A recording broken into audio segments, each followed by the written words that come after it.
My name is James Strong, joined once again by my co-host Cody Tanner. Cody, how are you this fine Saturday afternoon? Oh, James, I'm doing all right. Uh, Weather's got me down a little bit. You can probably hear it in my throat a little bit. Been sick for about a week now, but doing all right. Doing all right. Taking it day by day. Drinking some cough syrup and all the fun things. James, how are you doing? Doing all right, man. Got to catch up with an old buddy, Tim Sandiff, from way back in the day of high school. Had a little lunch together and caught up on each other's lives today. Nice. Very nice.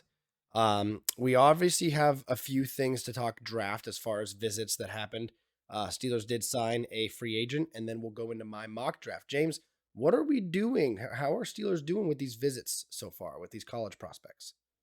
At this stage, I want to say they've reported about 28 of the top 30 visits.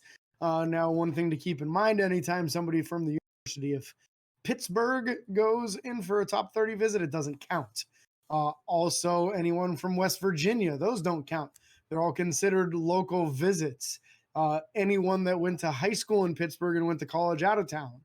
So you get a few of those guys here and there that also end up not counting. So sometimes you hear some names and you're like, oh, that's one more on the list. Well, it is and it isn't because you get some bonus ones if any of those guys are any good. So a little bit of that going on for sure. A lot of nickel corners coming in. So in the last week or so, we had Andrew Phillips come in, Daquan Hardy, who was the nickel corner out of Penn State last year. Also, a guy that got a chance to return some kicks and brought him back for touchdowns while doing so. Just saying. Max Melton might sound familiar. His brother Bose in the NFL already came out a couple years ago. And then Mike Samerstill, which, if you're listening to last week's episode, you heard me mock draft Mike Samerstill to the Pittsburgh Steelers, thought of by most as the top nickel corner in this upcoming draft class. But one thing in common with all these guys, not a single one of them is a 4.50 or slower. They're all in the 4.4s. They're also all in that like 5'9" to 5'11" range. None of them are 6 foot or greater, but most also under 200 pounds. So highly athletic nickel corners could be a change in what we're used to at Pittsburgh here.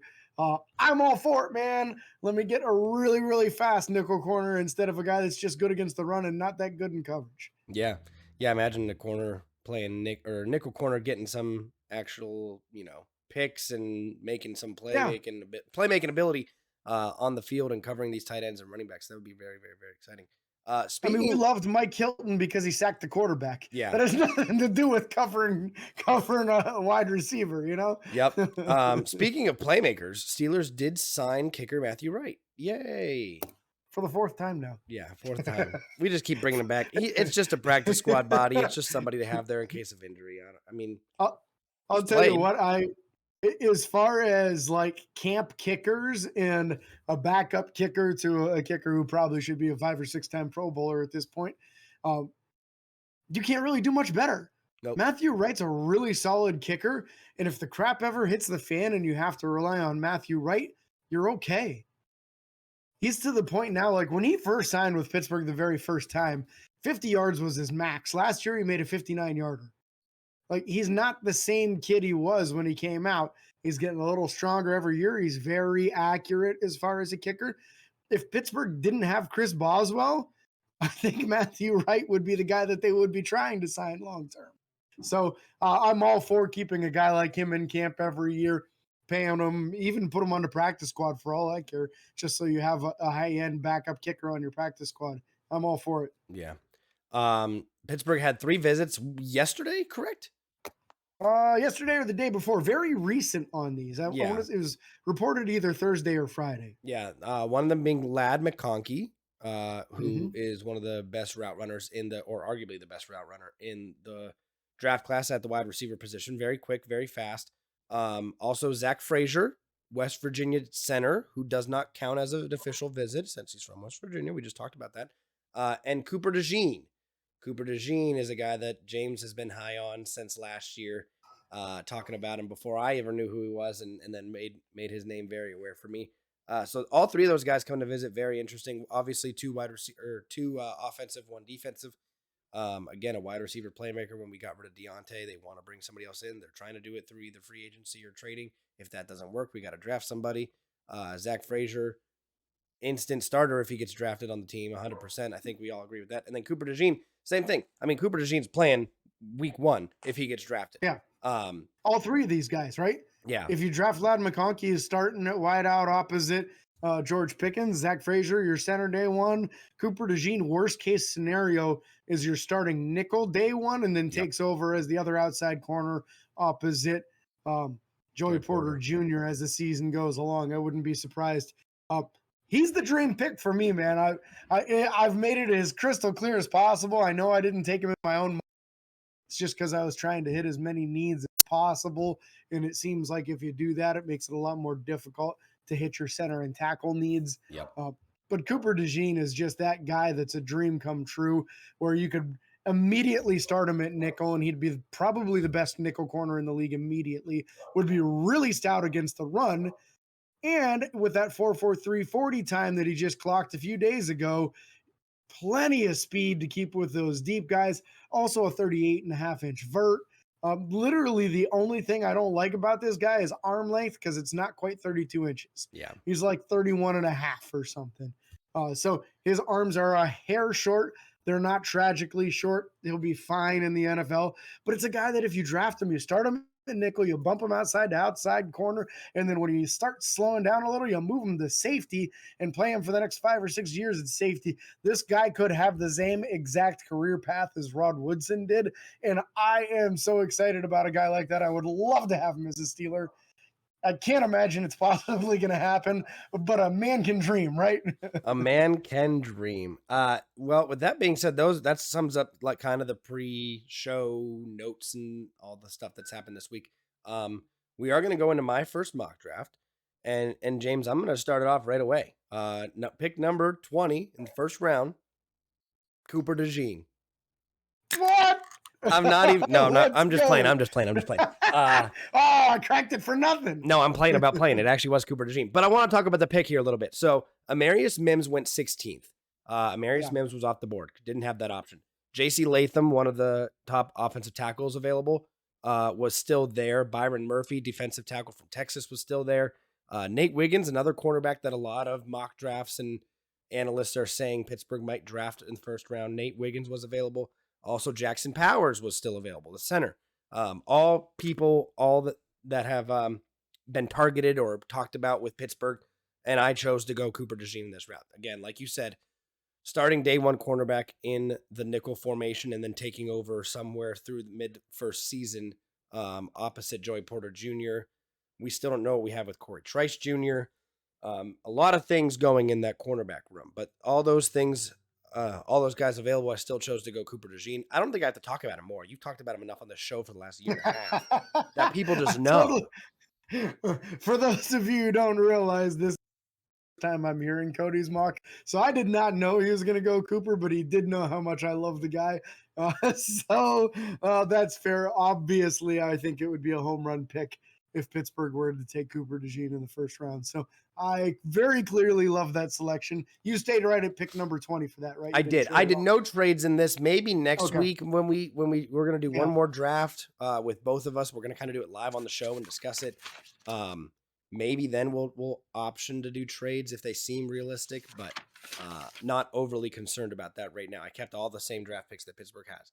So with that being said, we dropped down to the second round and pick number 51. And at 51, Jackson Powers went at 27. Frazier went at 33. So the top 2 centers are gone. Offensive tackle, offensive guard, center. The whole board seems swept as far as top talent by this pick. And then I also had I wrote something I can't read. Hang on. As long as it's not the pick, it's not that bad of a thing.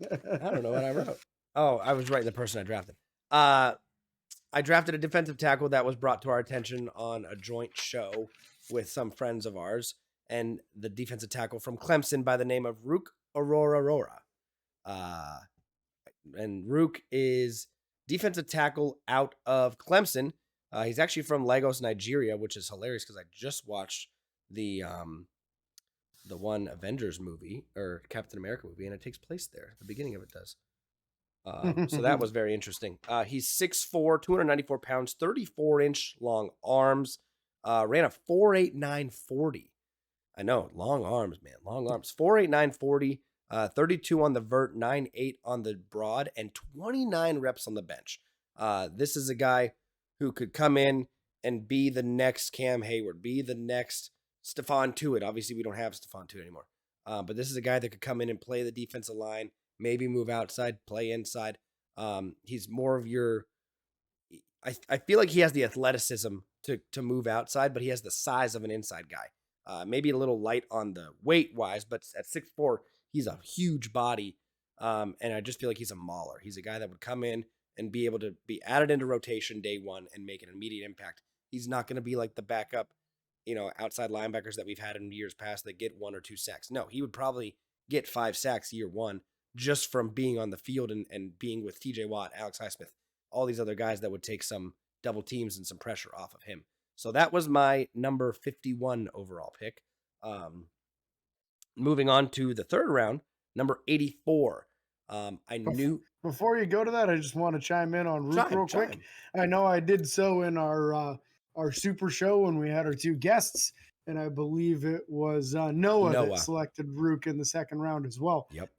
So if you saw that show, you're already aware that I'm a big fan of Rook. There's a list of like 5 to 10 guys that I'm really excited about and hoping that these guys, any one of them, even just one of them, ends up a Pittsburgh Steeler. Rook is very much so on that list.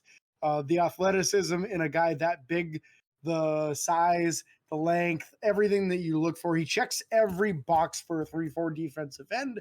And in Pittsburgh's scheme, that 3-4 base defensive end kicks inside as a nickel guy. And I think day one, you're immediately jumping him in front of what you've got opposite Cam Hayward there, because I don't think Larry Ogunjobi's been very good as a Pittsburgh Steeler. No. And I think Rook would put him to shame, honestly. And the thought of having a future front 4 of Alex Highsmith, TJ Watt, Keanu Benton, and Rook Ororo. Oh, man. You're going to get after the quarterback really nicely with that foursome. So I'm excited about that as that front 4 in a nickel or dime situation. Yeah. And the next guy, so at 84, let's talk about this real quick. Cedric Gray, the linebacker from North Carolina, was still there.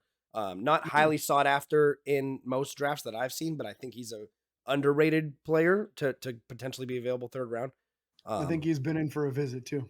Okay. I didn't know that. That's awesome. Ricky Pearsall, the wide receiver from Florida, still available. Jeremiah Trotter went at 79. I'm here at 84. And Roman Wilson went at 78, another potential wide receiver option. When you talk about bringing someone in to go 1 and 2 with George Pickens. But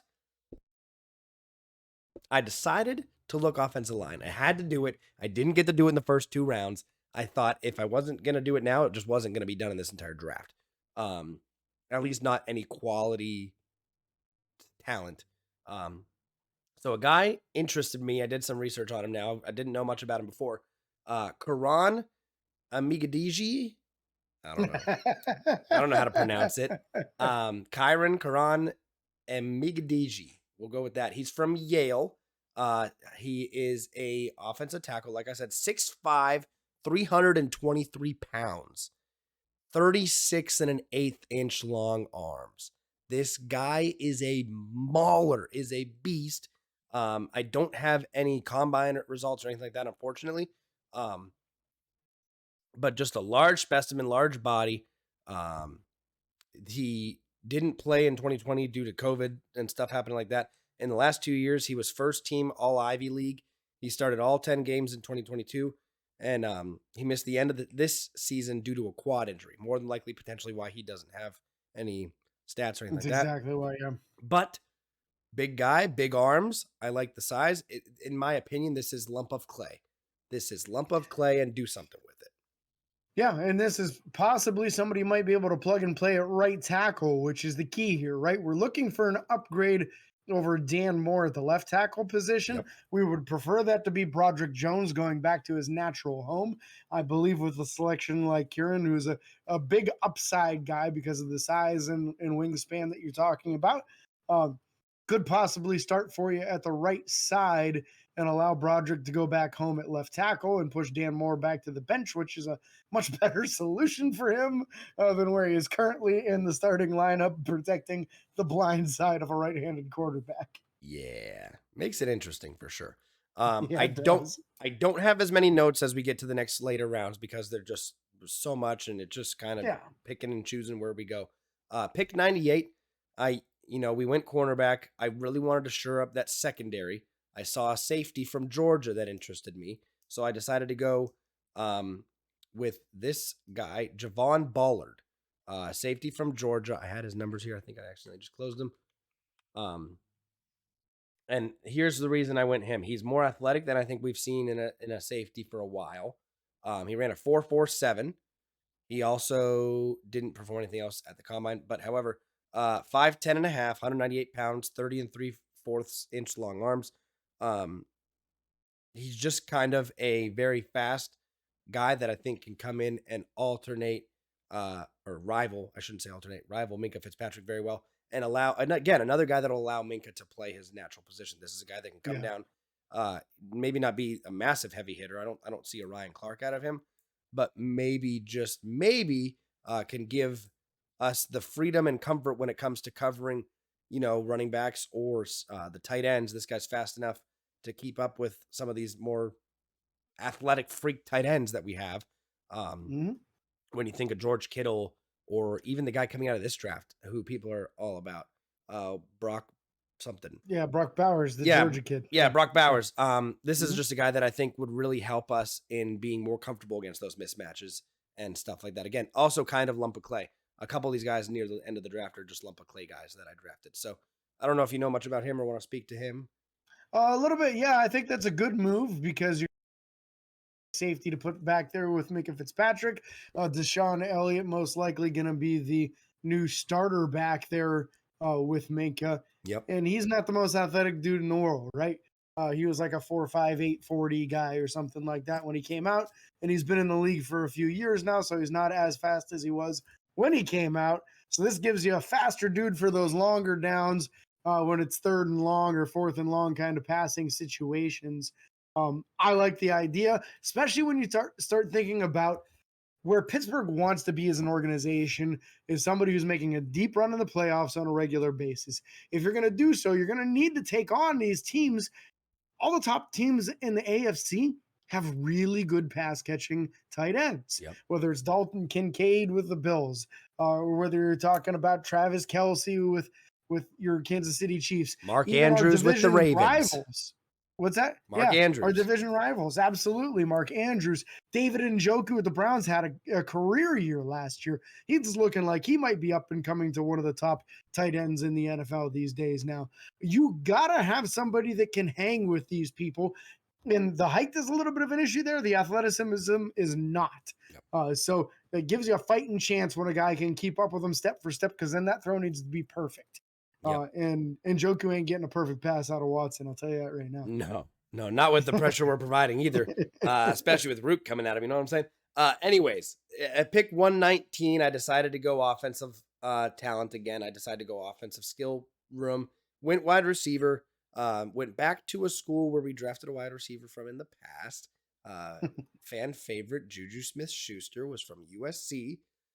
So I went back to USC and picked up Brendan Rice. Brendan Rice, USC, 6'2", 208 pounds, ran a 4.5 40, 36 and a half vert, a 9.11 broad, and 13 reps on the bench. 13 reps on the bench with 33-inch long arms at a wide receiver position at 208 pounds is very, very good. I love to see that. I think he's going to be physical in the blocking game like we need him to be, and then also skillful enough to just kind of manhandle smaller corners. I mean, he's 6'2", most corners in the league, 6 foot, maybe shorter, most. There's some big ones out there, obviously, but with his skill set and with his size, I think there's a chance that he just outmans them and for jump balls and stuff like that, and can really give us another nice target down the middle of the field or down the sideline. Yeah, and I think this is a good scheme fit for what Pittsburgh appears to be going directionally wise. You want those big wide receivers who can at least wall off the corner they're going against. And then obviously the big thing with a selection like this is the bloodlines, right?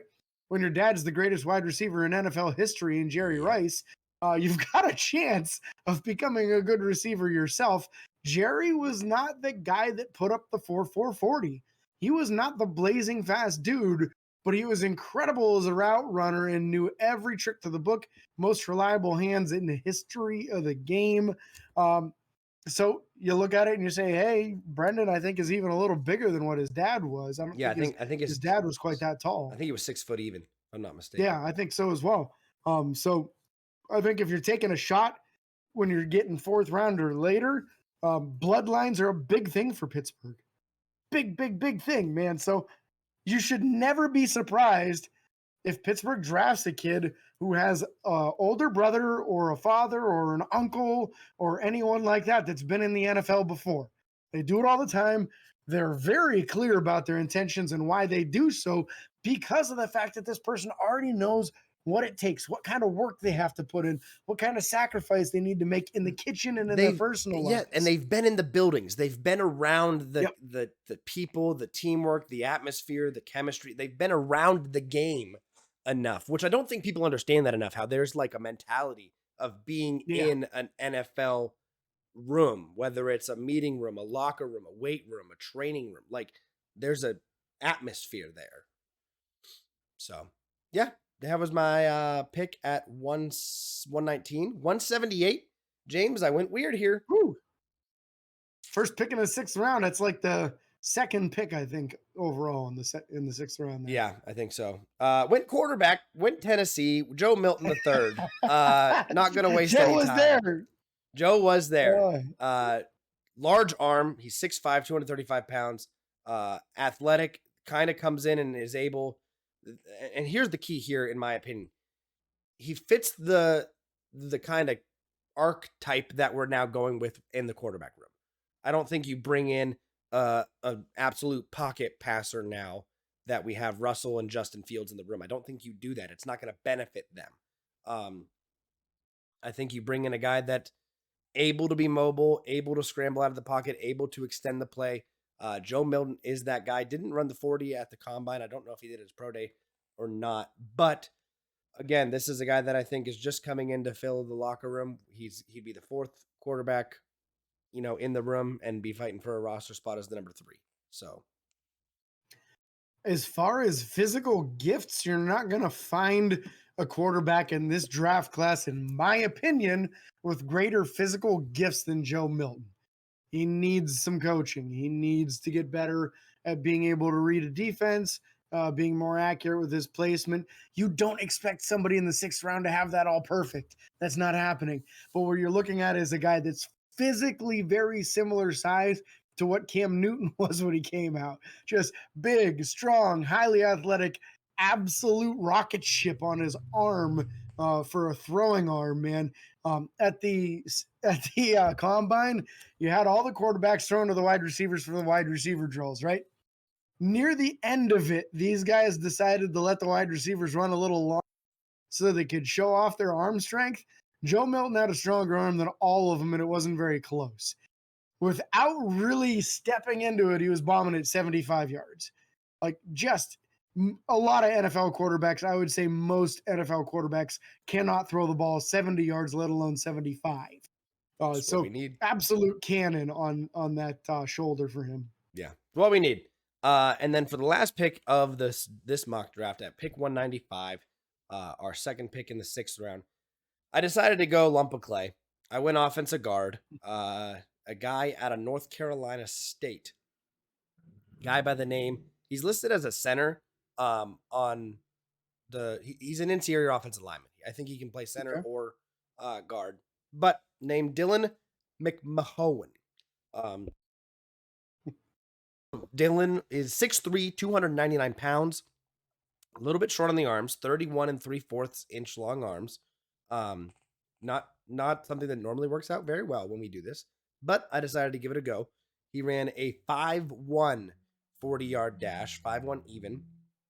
It's not bad. No, not bad at all. 33 on the vert, 9.7 on the broad. Did not bench, unfortunately. So That's not good. Nope. I'm assuming he probably, lost weight to run a good 40, put on a little bit more strength afterwards. I'm not sure if he did anything at his pro day or not, but I can find out. But this is a guy that, again, just to kind of lump of clay, bringing him in to see what he can do. I'm looking for no bench press. No bench press. That happens. No, I lied. 25 at the pro day. 25? That's not bad. That's decent, man. That's like requisite strength, what you're looking for those like minimum thresholds for an offensive lineman. So that's not bad at all. So I mean, that's at least your shot at trying to do something at the center position. I was wondering if we were going to see a center. Had to do something in the draft. Had to do something. It's funny how these play out, because you find yourself in a situation where you kind of have to sacrifice a position that you want to get a starter at. Yep. For me, it ended up offensive tackle. For you, it ended up center. Yep. Yeah, so very interesting. I mean, again, just to go through this real quick, Cooper DeJean, number 1 overall for Pittsburgh. Rook Aurora. Kyron, I don't remember how to pronounce his name. I think it's Kyron. Kyron Amagadaji. Javon Bullard, the safety from Georgia. Brendan Rice, wide receiver from USC. Joe Milton, the third, quarterback from Tennessee. And Dylan McMahon from... Probably McMahon. That's usually pronounced that way. Really? Okay, interesting. Yeah. What do you think? I like it, Cody. I think you hit a lot of really nice picks. Your first two, if those play out that way, I'm jumping up and down. I think if they play out that way, a lot of Steelers fans are going to say, where the hell's our offensive line guy? But you don't get to dictate how the draft plays out to you, right? All you can do is just make selections based off of best available talent.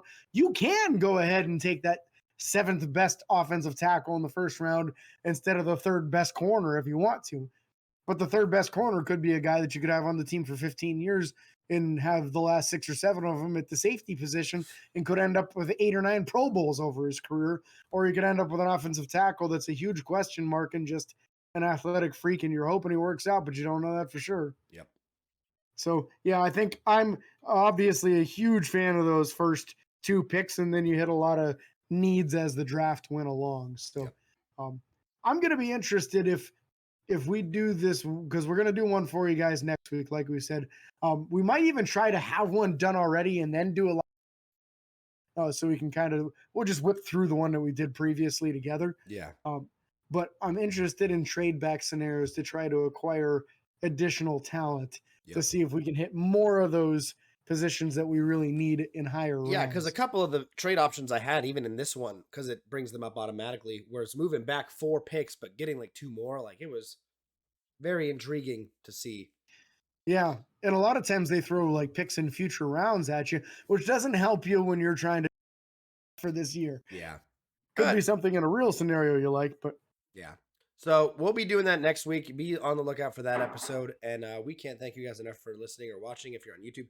Again, make sure to like and follow on Facebook, Twitter, Instagram, TikTok, and YouTube. Subscribe and ring the bell. It's free.